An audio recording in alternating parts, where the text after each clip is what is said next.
Une encyclique est une circulaire, une lettre du pape destinée formellement aux évêques, mais qui s'adresse en fait à tous les fidèles de l'Église, 1,2 milliard de catholiques dans le monde. Les encycliques sont des textes qui ont souvent valeur d'enseignement. Le pape donne son point de vue, son analyse. Ça peut rappeler la doctrine de l'Église sur une question de théologie, de foi, sur une question d'actualité. L'encyclique n'est pas là pour créer un nouveau dogme, mais plutôt pour poser des hypothèses de travail. La première encyclique date du pape Benoît XIV au milieu du XVIIIe siècle. Depuis cette époque, environ 300 encycliques ont été publiées par les papes qui lui ont succédé.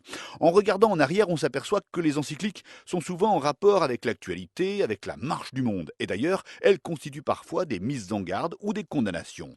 Par exemple, en 1963, Jean XXIII publie une encyclique qui s'appelle Pacem in Terris, c'est-à-dire la paix sur la terre. On est alors en pleine guerre froide, en plein affrontement Est-Ouest. Eh bien, le pape rappelle à cette occasion l'importance de la paix et il appelle à la négociation.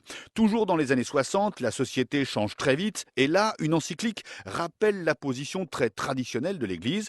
Nous sommes en 1968 exactement, alors que la jeunesse occidentale proteste un peu partout et en pleine libération sexuelle, le pape Paul VI publie une encyclique qui dénonce la régulation des naissances. Elle rappelle la position de l'Église sur la contraception et elle sera assez mal reçue dans ce monde qui change.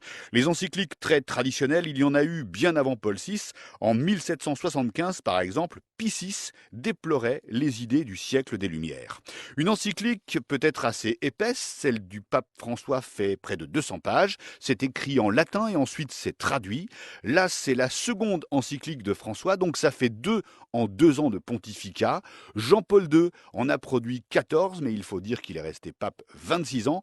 Quant au réformateur Jean XXIII, il en a publié 6 en moins de 5 ans de pontificat.